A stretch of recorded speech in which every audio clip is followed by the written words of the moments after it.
ahead and launch right into the introduction. We have two guest speakers tonight. They're going to talk about the California condor and the recovery program that they're involved with. Chris West will go first, and he has been involved with the condor program with the Yurok Tribe for about 10 years. He got his master's in wildlife management from HSU, something like that, and he specialized in condor behavior. He's been working with the Condor Conservation Project for 20 years, so he has really learned a lot about condors. He's going to share that with us. And then after him will be Tiana Williams-Claussen, and she is a Yurok tribal member. She grew up in Del Norte County, and she graduated from HSU, and she got her graduate degree at HSU, and she's a Harvard graduate. And she's been working with the Yurok Tribe Wildlife Program since its inception. So with no further ado, I'll turn it over to Chris. Thanks, Chris. All right.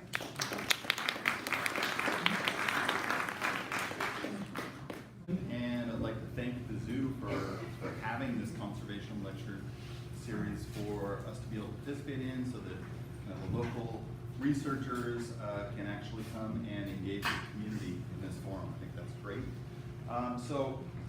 I have been running a little bit long today, so I was trying to cut things down. So I'm going to just jump into it and try and move as quickly as possible to make sure I have plenty of time for Tiana. So I'm going to start out with biology and kind of conservation of the condor. What's so cool about condors? Well, the big thing that people usually think about is how big they are and how few they are. It kind of brings the mystique of the condor to the mind quite a bit. Wingspan of almost 10 feet. They can weigh up to 25 pounds. We don't know how long they live. Unfortunately, anthropogenic or human-caused things usually take them out before they get that old. We do know that closely related species, the Andean condor, has lived to 80 years in captivity, so they do have a pretty long lifespan. They're monomorphic, meaning they look alike. This is a breeding pair here. You can't really tell male from female just by looking at them. They mostly exhibit lifelong monogamy. I like to say they're kind of like people. They date around a little bit. Once they find a mate that they actually do fledge young out of a nest with, that usually kind of solidifies the pair bond, and then they'll be monogamous after that. They only lay one egg every other year, have a long incubation period of almost 2 months.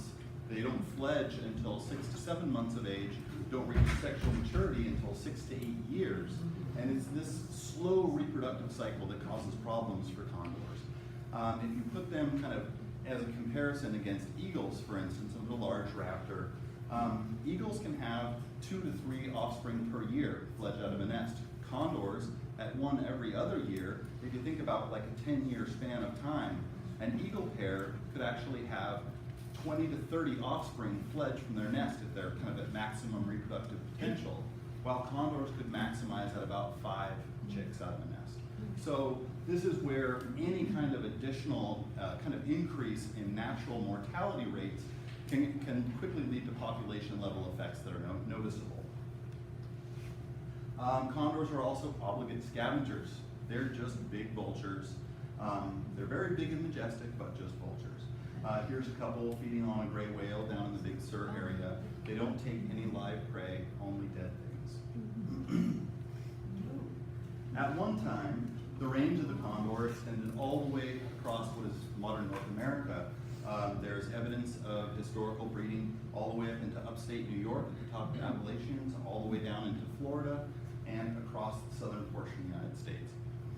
By the time of Euro-American arrival to the west coast of what is now North America, you can see that the range had constricted to this kind of brownish tan area, and then very quickly, under the pressures of anthropogenic causes, started to restrict even further, and by the 1950s, we're kind of restricted to this red, what people often refer to as horseshoe shape in central Southern California.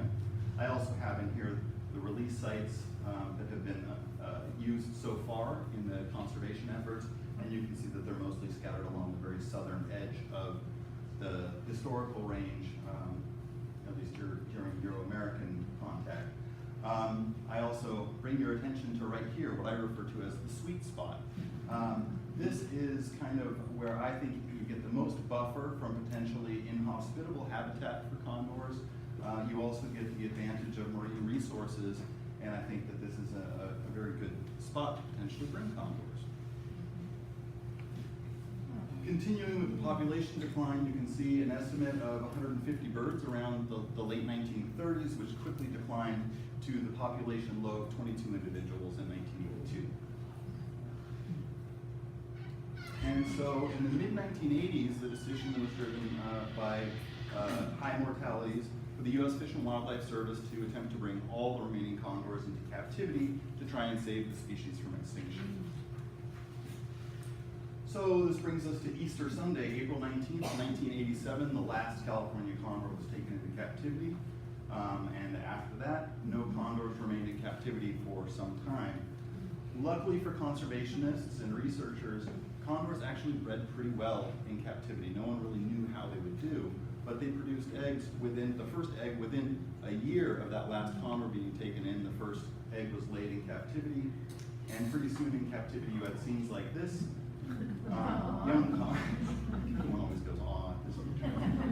Young condors in nest boxes in captive situations with their parents. And by only the mid-1990s, so only about 8 years or so from when the last bird was taken in, it was deemed that condors were ready to go back into the wild. There had been enough breeding done. As of December of 2017, I don't have newer numbers because this government shutdown prevented the analysis and reporting the last year so far. There was 463 condors with 290 in the wild. So, how are these releases doing? Well, total released condors is over 476 at this point. It's right around 476, but like I said, there's only 290 in the wild. So what happened to all the rest of them? There's a big discrepancy between those two numbers. And so this chart here shows you mortality rates at the various release sites. You can see the high here in the Arizona site, the low in Baja. So again, we're talking about a species that is very slow to reproduce. Mortality rates of nearly 60% are not sustainable for a species like this. We're getting better, this being the most recent release site, and so using the most modern techniques available, and so hence there's better survival, but still not really a sustainable mortality rate. So we have to keep working at it. And this slide is from a past coordinator of the Condor Recovery Program, Jesse Grantham.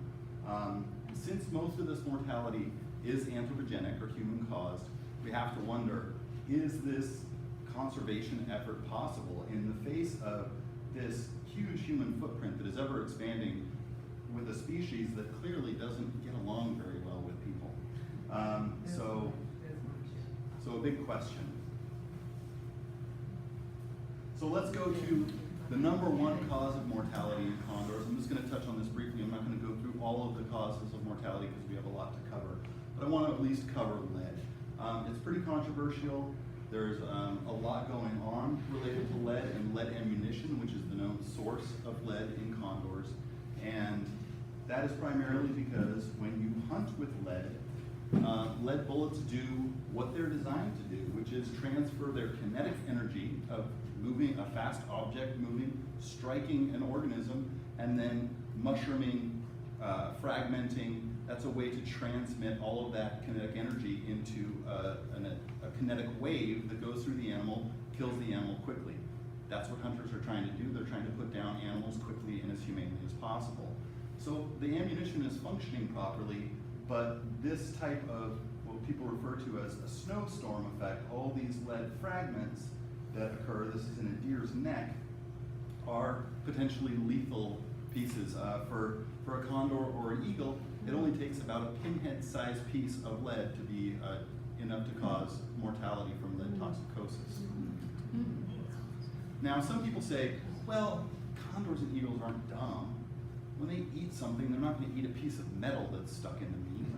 But a lot of people haven't seen how condors feed.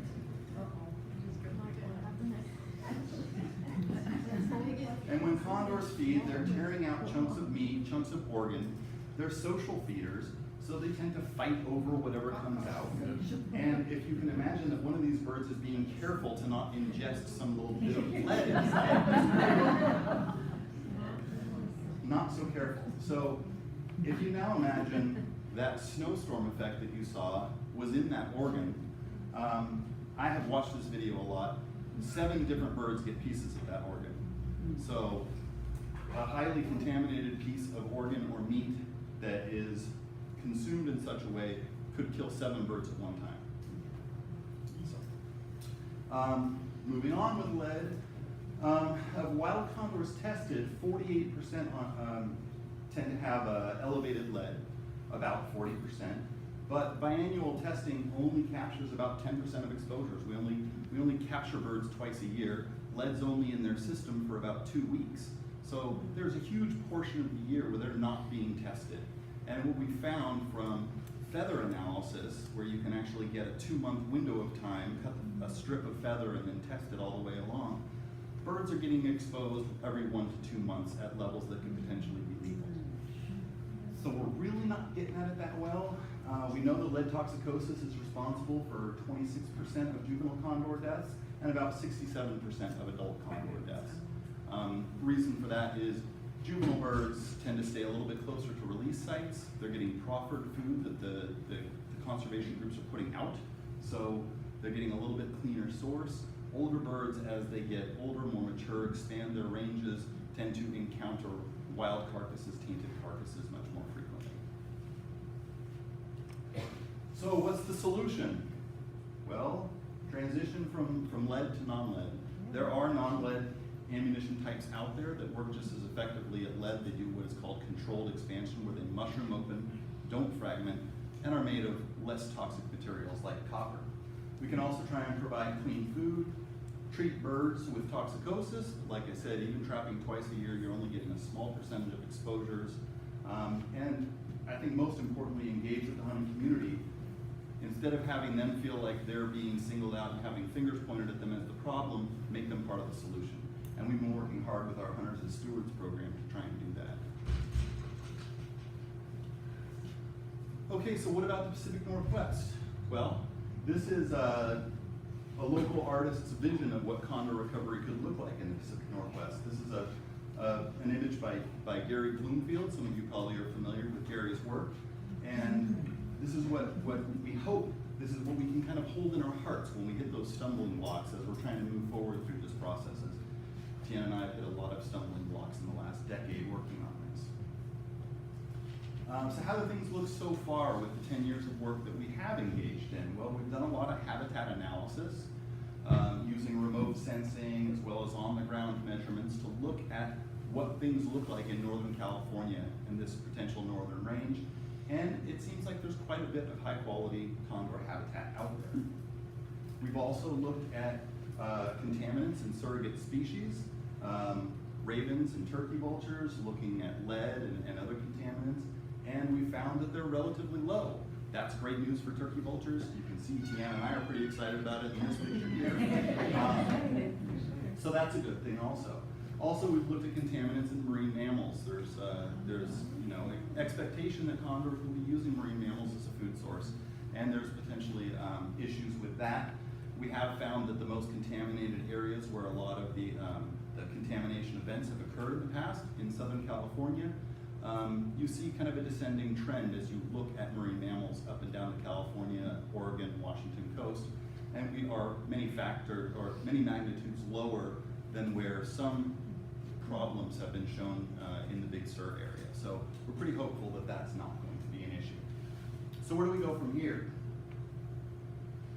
Well, we're working with regulatory processes with the federal government and state government. We're trying to get a signature from the Secretary of Interior. Some of you may know there's been a little bit of turnover in Washington. And there's been a lot of people out of work that are helping us with this process, so it's hard to get things done. So we have hope, but we have established or found a preferred release site and a base of operations. We're working on treatment agreements with various zoo partners, including Sequoia Park Zoo, who has been working very hard with us on this process. And of course, we're still looking for funding. I don't think that Tiana and I will ever stop looking for funding, considering we need need about $500,000 a year for the next 20 years. So we will continue in those pursuits. The operations center that I mentioned is going to be situated in Yurok, California. Another big partner on this project is Redwood National Park, and they have some old office area out in this area.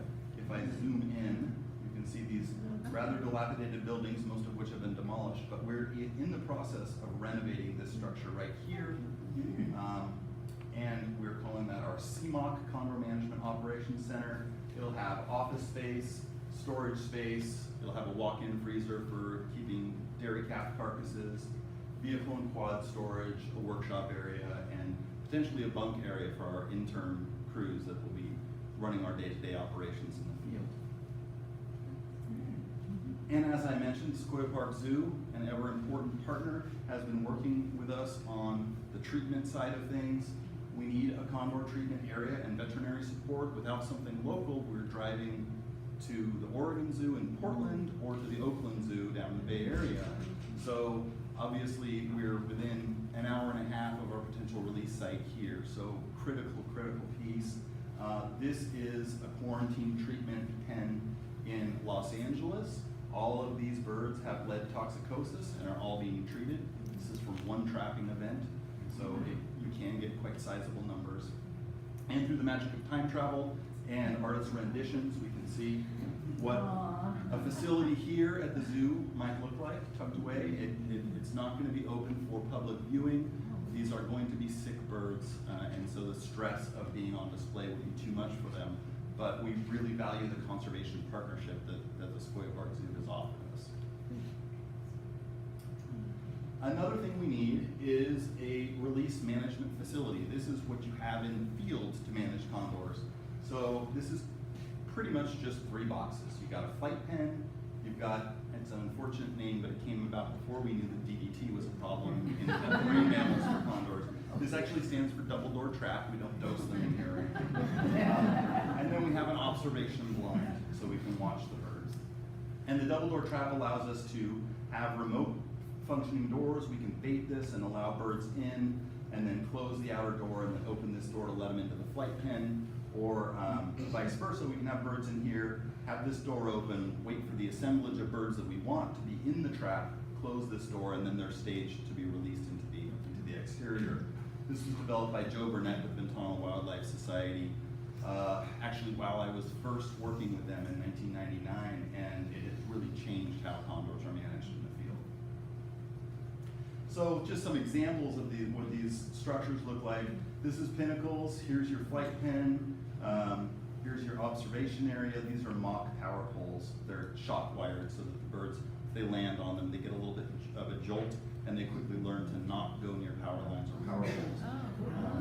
And then this is the double door trap down here on the side.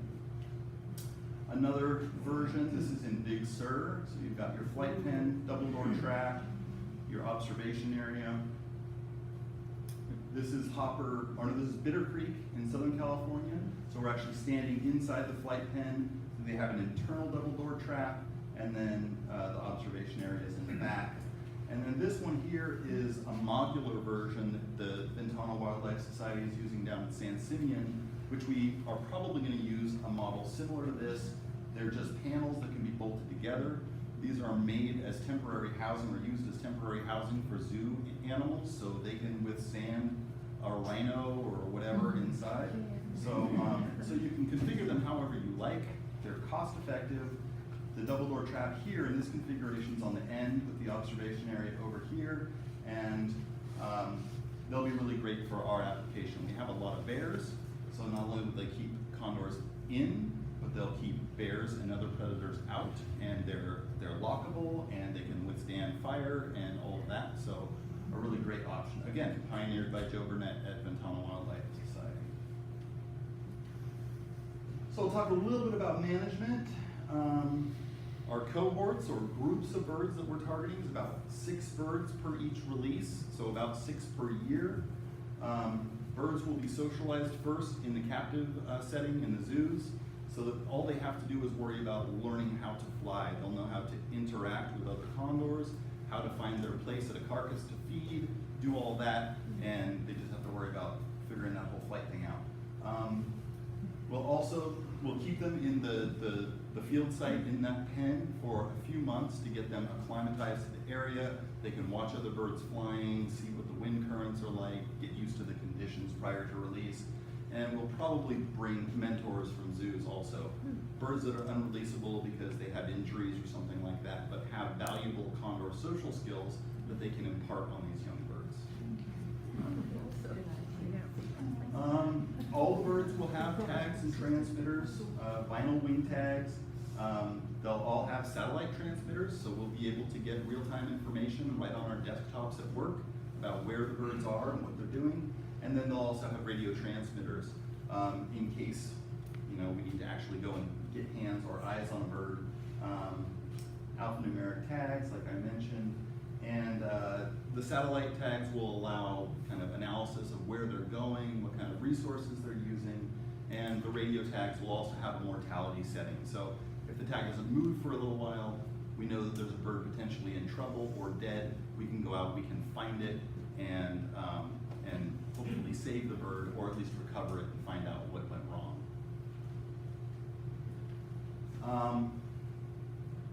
So we'll be watching the birds while they're in the field pens, making sure they're socializing, using roosts in good condition, and then, like I said, we can get the birds that we want for release. If there's, say, 2 birds, we go, oh, these are the best ones, they seem really on top of things. We'll wait for those 2 to get into the double door trap them in there, and then hopefully release those birds into a previous or an already occurring feeding event with local turkey vultures.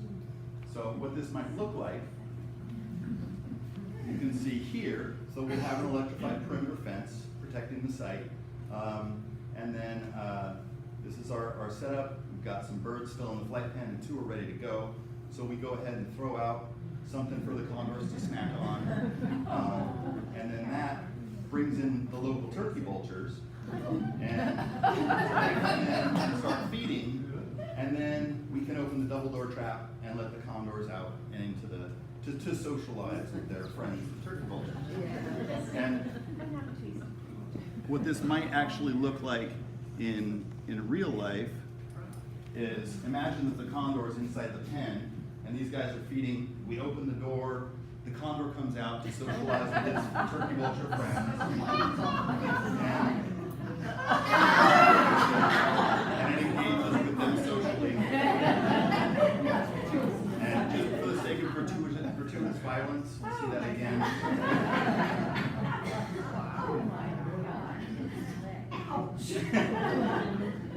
And you can see this raven is really excited about the whole situation. And then this guy just has to come over anyway. And laugh. So, and I didn't run it further, but this guy actually just showed how tough they were. They walked right over and started feeding right upset that condor immediately after that. I think he kind of had to save face a little bit.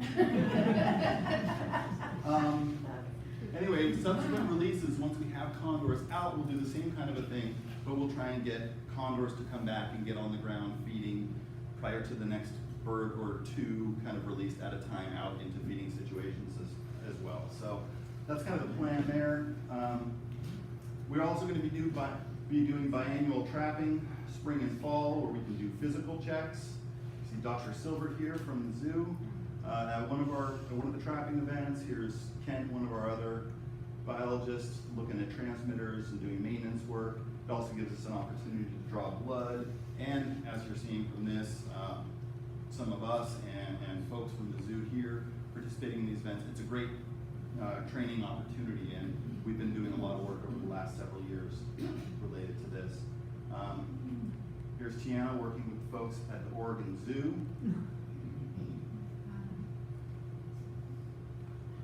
And Ruth and Lindsay from the Sequoia Park Zoo here, some of the keepers here, up getting a bird ready for transfer to a field release site at the Oregon Zoo.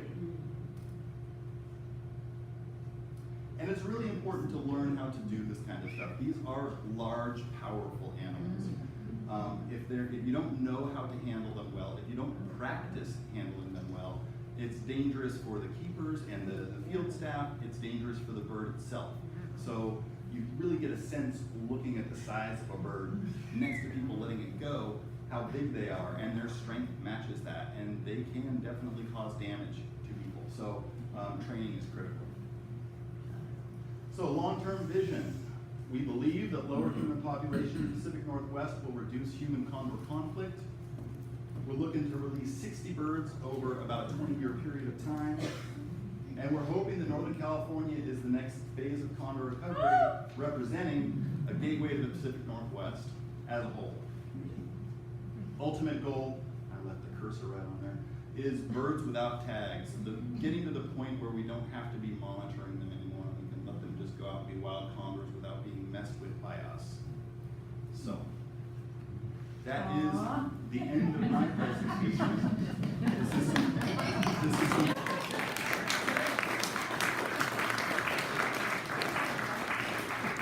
I'm Tiana Williams-Claussen. I'm a Yurok Tribe member and a Yurok Tribe Biologist. Both Chris and I have been here since the beginning in 2008.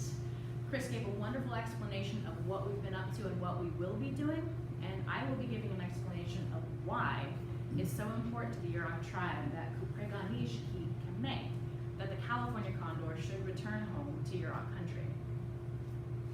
And so our goal is primarily driven by our cultural connection to the Preganish. And Yurok believe Condor is Boitwasan, or kind of the boss. He's like the head of the spiritual realm, or one of them, in Yurok cosmology. In the words of one of our former councilmen and cultural leader, it can soar the highest, so we figured that was the one to get our prayers to heaven when we are asking for the world to be in balance. Some families, many families like my own, teach that they're never to be harmed because of their great sacredness, and any feathers which we use in our regalia are considered to be gifts from the birds. This is a picture by a local artist in Riesling, and she's absolutely amazing. It depicts our two highest ceremonies, the white deerskin dance and the jump dance, and they're both world renewal ceremonies. And these tie very closely to the condor, and they actually tie to our relationship, which goes all the way back to the beginning of time in our stories, when we were first establishing these first world renewal ceremonies. And at that time, before humans were really even on the scene, and the spirits of the world, the animals were the people of the world, the Creator came and said, we need to establish these ceremonies to keep our world renewed and balanced. This is the most important thing that we will have to do for the rest of eternity, basically. And so he says to everybody, I need a song, or in other words, a prayer that will help guide these dances. And I've heard this story told two ways. On the one hand, some people say everybody jumped in and tried to give their best and their brightest, super trying to impress the Creator so that their song would be chosen. The other way I've heard it told is nobody made a peep because holy cow, that's freaking huge. But in either case, Condor does not step forward because condors are not exactly songbirds. They're not known for their songs. They actually don't have a voice box, so when they use their voices, it's really hisses and grunts. But Creator saw Condor's heart, and he saw how strong and powerful it was and how much he could contribute. So he says, no, I want to hear your song. In obedience, Condor sings, and it's hisses and it's grunts, and it's a song that only a mother could love. But because of the power and the purity of his spirit, it became the most beautiful song that's ever been heard, the most powerful, and it was a song that was given to us and that we continue to sing in these ceremonies to this day. So you can see that Condor is very integral to the jump dance and the white deerskin dance, which are our world renewal ceremonies. They're our highest ceremonies.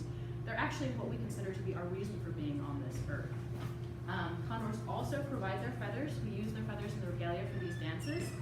According to not only Yurok, but many of the tribes in this region, so many of us have world renewal ceremonies, Hupa, Karu, Kuyat, Palo as well. But we believe that they imbue their spirit when they give a feather that we use then in our regalia. And you can see why that would be so important with such a powerful spirit. Not only because of the power of this spirit, but I mean, condors really epitomize going across the landscape and cleaning it up. I mean, that makes sense. And so they're contributing their spirit, they're singing and praying along with us when we conduct our dances. So all of this has led to the Yurok decision to try to recover condors to Yurok Ancestral Territory. I'm not going to say the decision was made, but the guidance was given by this group of people, a tribal park task force, which were Yurok elders and other knowledgeables who who were particularly chosen because of their cultural knowledge and their knowledge of natural resources in the region. And they determined that Priganish, the California condor, was the single most important terrestrial species for the Yurok people to bring back, primarily for the cultural reason, but for ecological reasons as well. And so that was all the way back in 2003. The self-governance director at the time, Tom Gates, then started looking for funding, and we received funding in 2008 from the U.S. Fish and Wildlife Service, which got us on this path. Our elders are, of course, guiding our actions. They are helping to, this is our Yurok Constitution, which is based on tribal values, basically, and our elders are helping us figure out how we want to meet our Yurok Constitution. There are two that are particularly important to condor reintroduction, which is to preserve and promote our culture, language, and religious beliefs and practices for our children in perpetuity, and then to restore and enhance tribal fisheries, water rights, tribal forests, and all other natural resources, which of course includes our wildlife as well. And what we're really going for here, here's another beautiful piece of art by Gary Bloomfield. It was actually funded by the Sequoia Park Zoo Conservation Fund.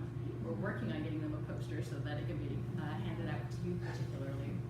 But you can see that condor is very central to our world. Everybody has a role, but condor is central to our world. So you can see why we'd be very impacted by the fact that they haven't been here in actually about 100 years. You can see us up in the corner there. Oops, no, there we go. So at this point, I'm actually going to make a transition. I've been speaking from the broader Yurok perspective, why it's important that we bring condors back. I'm actually going to step back and speak from my personal perspective as a Yurok Tribe Biologist and as a Yurok Tribe woman, why it's so important for me to be working to bring condors back. And I think it's one of the things that has always struck me is the parallel between condor story and our story in a lot of ways. We both came to the near brink of destruction. There's a very deliberate effort to take out not only Yurok people, but all the peoples around here. There was potentially a less deliberate effort for condors, where there were condor takings. There's people taking eggs as well and things like that. There's a lot of people who said that condors just aren't a part of this world anymore. We should just let them go. I still hear that about being Yurok, you know. So, did you show that picture? I can't remember.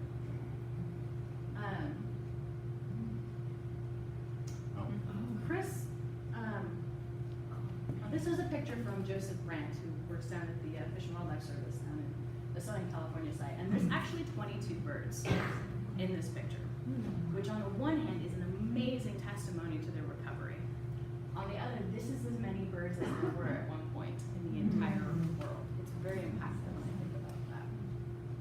And you think about how closely they came to just absolute extirpation, except for the love of people who just had to save them. They did all this amazing work to save them. In the same way, we came to the brink of destruction, but through the commitment of our tribal people, we're working on restoring ourselves, and if I may say so myself, we're doing some pretty amazing things along the way.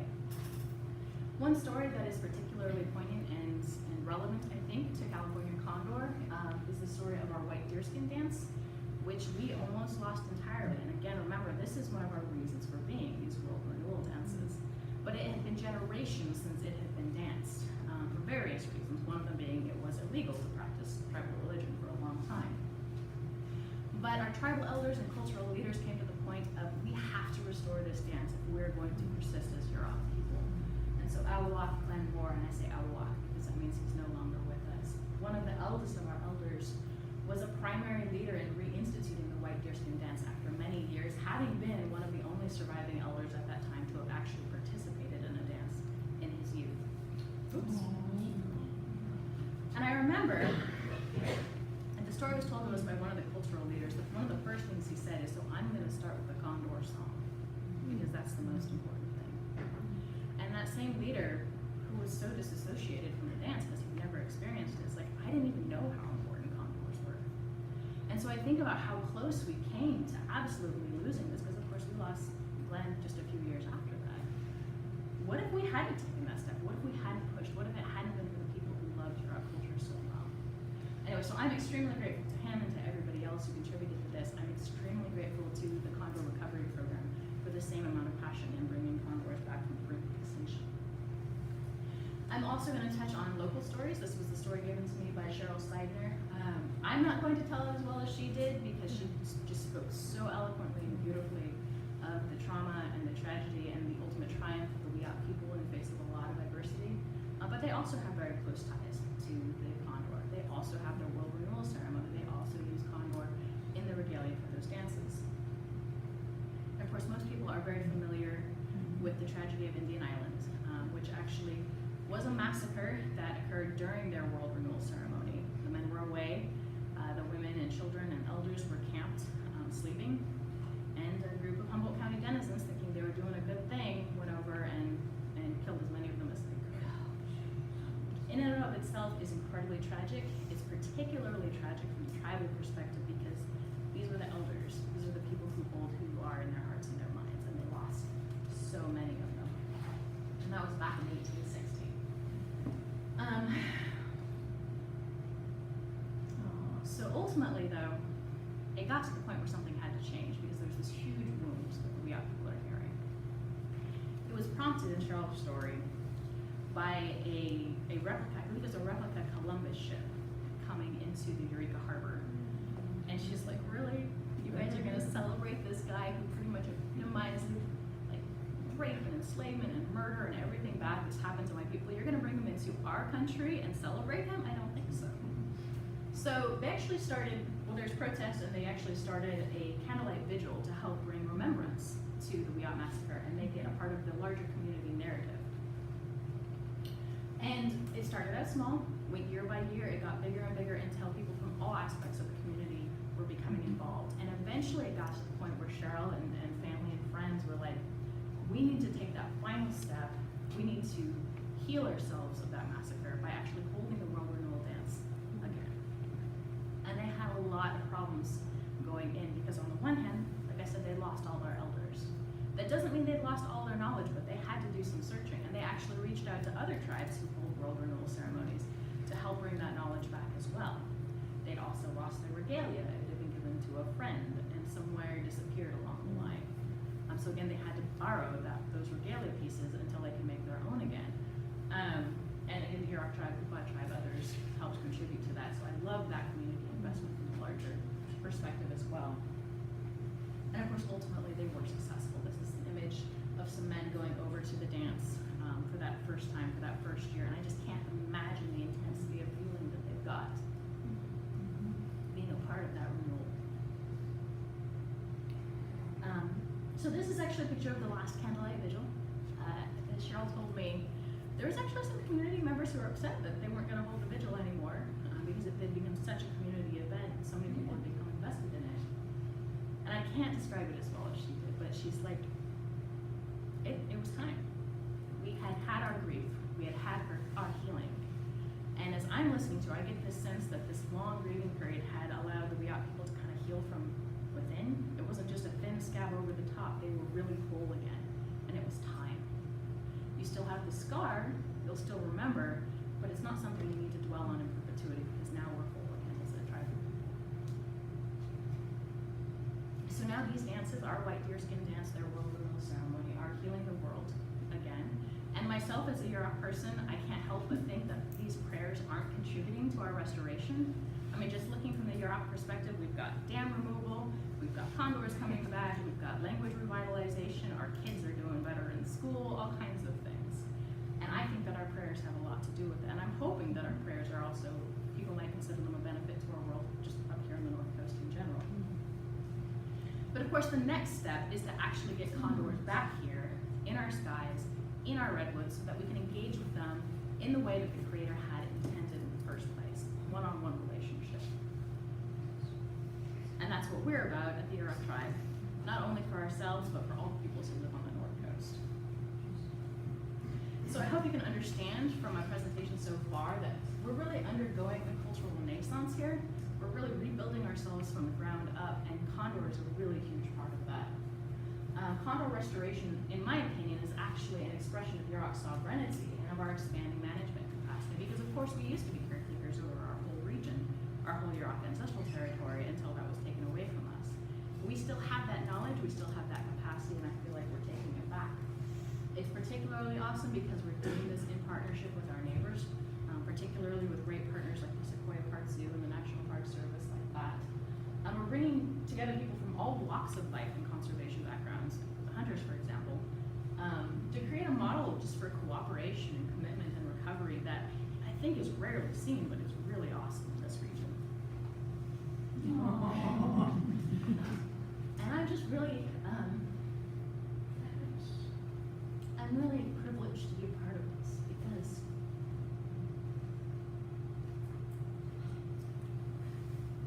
because my elders prayed for me.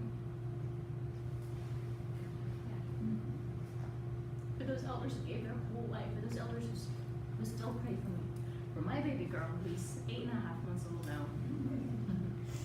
And who's gonna be the first generation Yurok to have condors in her sky in 100 years. I'm incredibly proud to be a part of that. Sorry, it's been a while since I gave this talk, so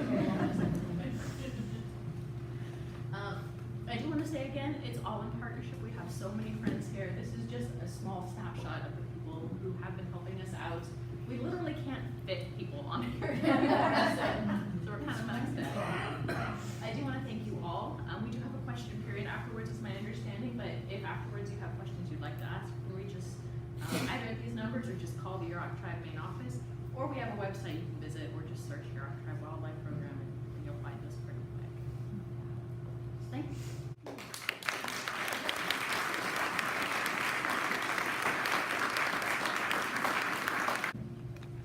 So when those 3 ladies released that huge bird, have they ever turned back onto the released people? I'm sure it's happened. I haven't seen, although, well, when we were up at the Oregon Zoo recently, we had done some work with some birds, and we were letting them go into a larger pen where they would spend a little bit of time before they were taken out to the field release sites. And one of them just didn't want to go, and actually jumped over the carrier and attacked the keeper. Oh, And, she managed to get a foot on it and hold it back, though. Someone got a broom and got it in. Yeah, they're pretty aggressive. I mean, typically, if there's an escape route, that's what they'll take. They're not just going to land and attack somebody. But if they feel threatened, they definitely defend themselves. You had a slide that said that lower population in the Northwest is going to decrease human-condor interaction. Is that true, that there is lower population decreasing? Well, no, not lowering, but lower population than, for instance, Southern California, where they're trying to recover. Okay, you're birds. comparing it to the Yes, different yes. areas. Okay. And we've actually, there's been some analyses done of projected population growth all the way up into, 2100. Massive expansion of urbanized areas in Southern California, and the authors of the study that I was looking at said they didn't look at areas north of Sacramento because there wasn't going to be considerable enough growth to consider it for their analysis. Perfect. It's good for me, good for the condors.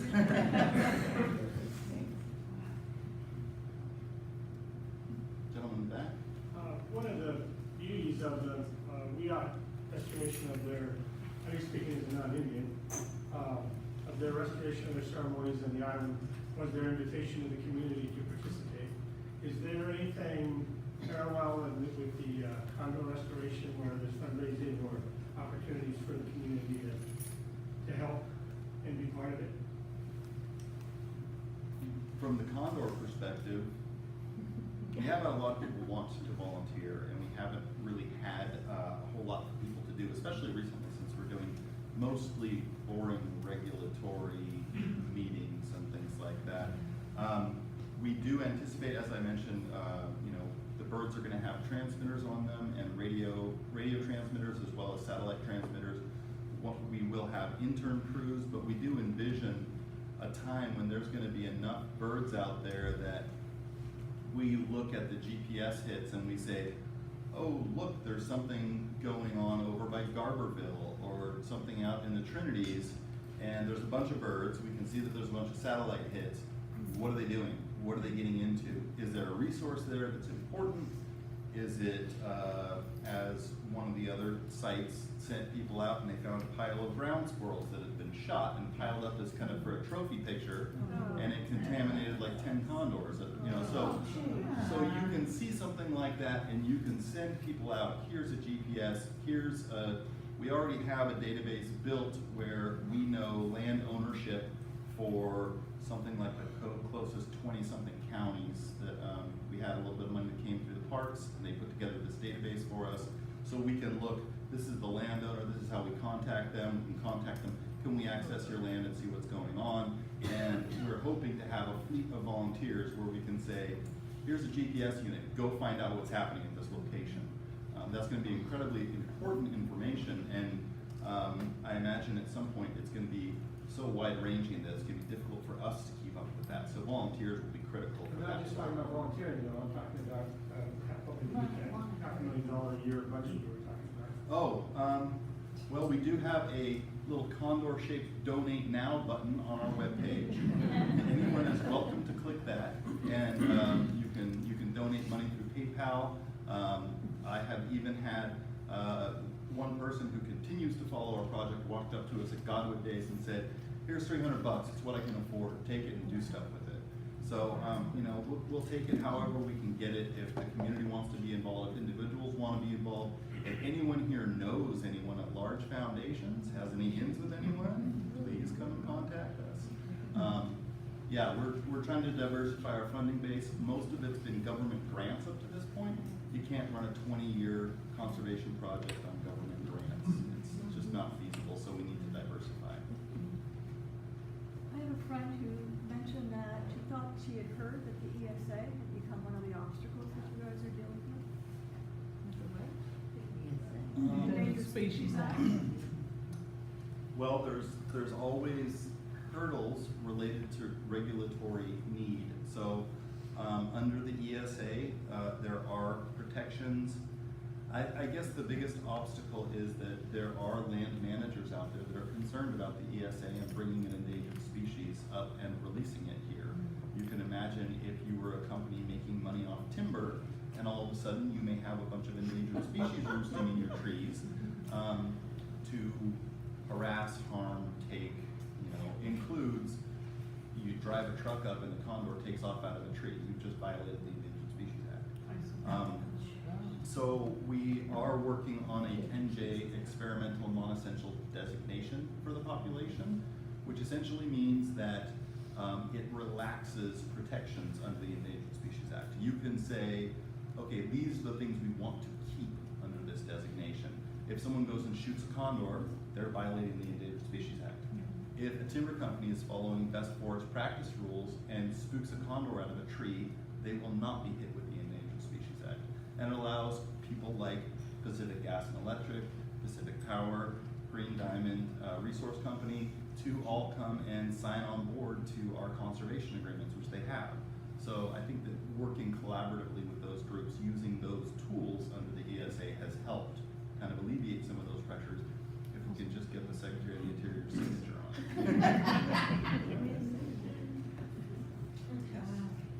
You said that part of what you're doing with the condors that you're getting ready to release is you have mock-ups of power lines, Power poles. power poles with the electricity on it. Mhm.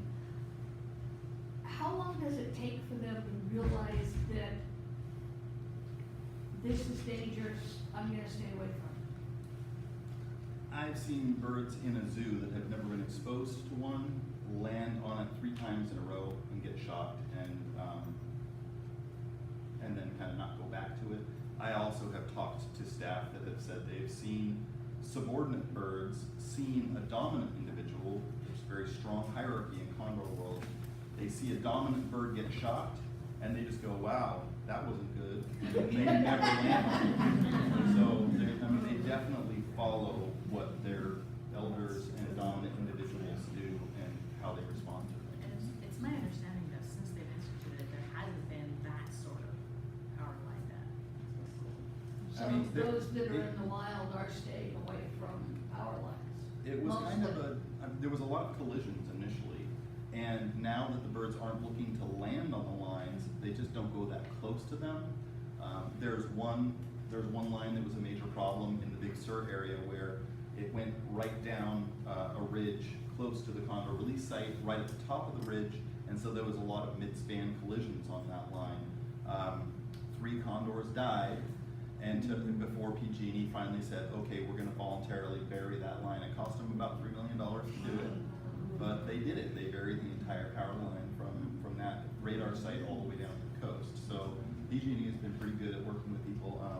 I did have on the release site slide, I mentioned PG&E. Yes. I know they're not very popular right now for various reasons. Luckily, before they declared bankruptcy, they gave us money to build our field release site. So they have been active for quite a while in condor conservation because there's a lot of potential impacts that can be caused by their infrastructure. And so I think they learned early on that it's better for them to take the proactive road and use that as advertisement rather than fight against it. And so we've been working pretty closely with PG&E. And I've been working with some of their particular individuals, and they're legitimately passionate about making a difference, so it's a good partnership. On a related topic, what about wind farms? There's a lot of interest in wind farms locally, and we've been engaging in conversations. We haven't gotten too far in those conversations. The one that's trying to put up a farm in the Scotia area actually run a wind farm down in Southern California, and they have been kind of leading the way in kind of pioneering geofencing. I think that's what they call it. Geofencing. So essentially they've got a series of receivers. So when condors, or an area demarked, so when the condor satellite transmitters beam information to the system that takes in the data, it automatically notifies them if they're within this imaginary line. It alerts their staff to then start paying attention to that individual, and if they move within a certain other imaginary line, even closer to the wind farm, they have a full shutdown on that portion of the grid. They have been supplying the Southern California release site with all of their transmitters for several years now. Those are about $4,000 a piece. So each bird down there being supplied by that company, as well as all the subscriptions for the data plans and all of that. They have made similar offers to us, but we're very early in kind of our discussions with them and how effective it would be, and kind of the pros and cons of all of that. But a lot of these companies are getting a lot more proactive about trying to work with these, and that's all well and good that a condor with a transmitter on it can shut down a wind farm, but like I said, we also want to get to the point where we have birds with nothing mounted to them. How does that help condors in the future, and what are those risks? And those are the things that we have to weigh as we move into these discussions. Yeah, because I was just thinking golden eagles don't have that protection now. So. Yeah, exactly. Yeah, I saw these, there you've got 2 transmitters or whatever, but you had a picture with just one, and I don't know how much they weigh, but how are they at balancing their flight? Compared to the weight of a condor, they don't weigh very much.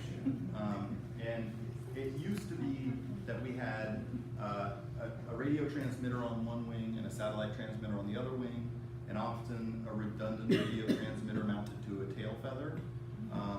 Now they've kind of just gone to one wing at a time. They do a satellite on one wing and a radio on the tail.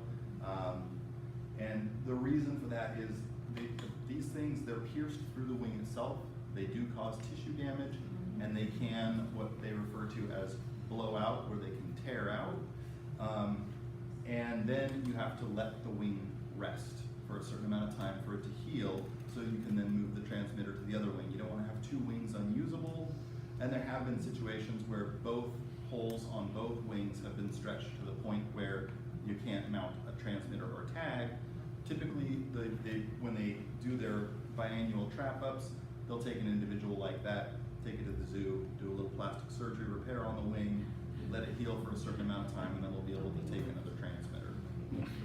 It's unfortunate that the birds have to go through all this, but for the sake of learning about what's happening with the birds, it's extremely important. I said there was a time when it was deemed that they could start reintroducing birds because there was enough. When they started reintroducing birds, they still didn't know why the birds had died in the first place. And part of it was there was developers saying, we want to start developing these areas because there's no condors there. You say there's condor protections, but there's no condors occupying the area. We want to put it in development. They had to get birds back out to maintain protection over areas that were critical, but also kind of as sacrificial lambs. Let's see what happens. Let's rig these birds up with transmitters and find out why they're dying so we can try and fix the issue. And so I don't think we're out of the woods yet, especially in a site like this where there could be risks out there that we don't know about. Maybe they don't exist at other sites. We have to pay very close attention to the birds that we release and make sure that we understand what's going on if we start to lose them. Oh boy, it seems like there's more and more humans coming on. With all the increase in technology, is there any work being done on getting these transmitters to be smaller? Oh yes. And the Condor program actually gets pretty good deals from the manufacturers because they're kind of one of the test cases for newer and newer technology and getting them smaller and smaller and smaller. And so, yeah, there's a lot going on with that. Yeah, I know we have an eagle cam. Is there a condor cam? There are condor cams. I'm not sure the website for the one down in Southern California with the U.S. Fish and Wildlife Service, but they have a cam often running. There are condor cams through the Ventana Wildlife Society's webpage, and they usually have them at the release site. If there's a nest going on that they can access easily, they'll put them in nests. I know U.S. Fish and Wildlife Service has had them in nests in Southern California, so you can actually watch the chick in the nest and the parents go in and interact with them. That's pretty cute. And we will definitely we're looking to get funding to do all of that. Well, we're intending to have a camera at our release site, so we'll be able to see birds in the pen. We'll be hoping to web stream that. As nests come along, that's going to be further down the line. We hope to get cameras into nests. We also have been having some discussions, we're not sure yet, but if we can't have treatment areas here at the zoo open to the public to see, it would be great to be able to have cameras in place for people to be able to see what's going on with the treatment and the birds that are in need of treatment, undergoing treatment. And the purple. Separating the spiritual issues, if we can, and I know that's difficult, and the karma of taking care of the planet and all that. But I'm sure people have asked you, like, maybe some things, just are not meant to survive. And there are the polar bears won't have enough ice, and what are we gonna do with them? Like right now, they're running amok on some island in Russia with people living on, right? You probably heard that, like 50 of them, right? In people's houses. And maybe, we're adaptable. Earth adapts, some things die, some things will come about, maybe we'll have a Let's new move the people. So how do you respond? How do you respond? I'm sure you've heard that, because you're spending a huge amount of effort on, let's say, 60 birds. The amount of money, the technology, the care, the land, the science, the praying, why not? Have you felt anything in your heart from what you said? No, I'm saying separate, I'm talking about separating the spiritual issues. It's a legitimate question. It's one that we get. Yes, it's a question. I'm wondering, how do you respond to that? I think that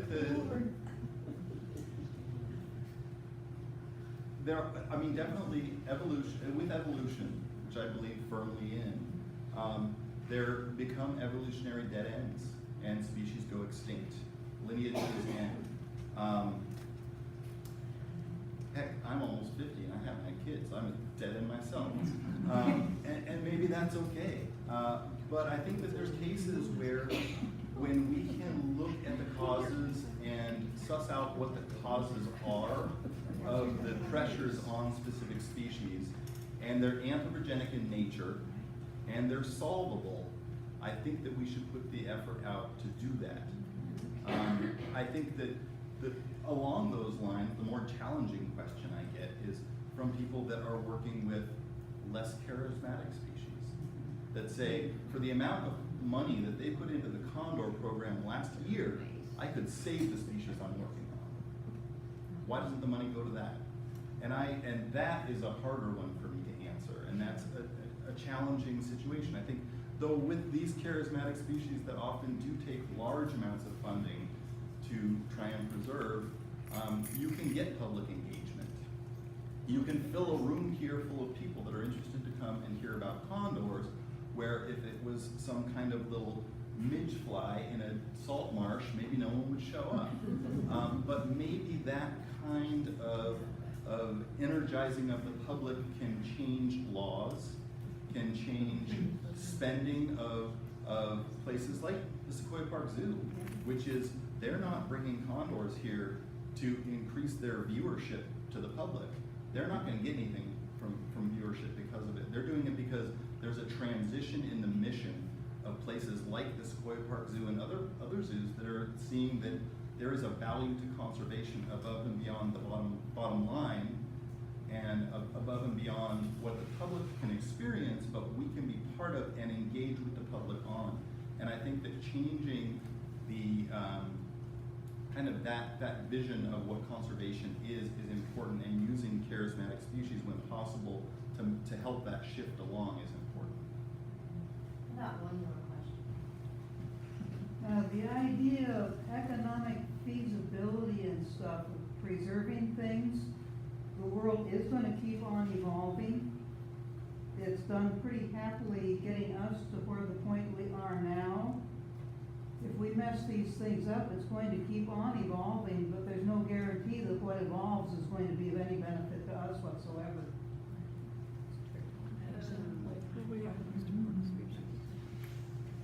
Well, let's give them another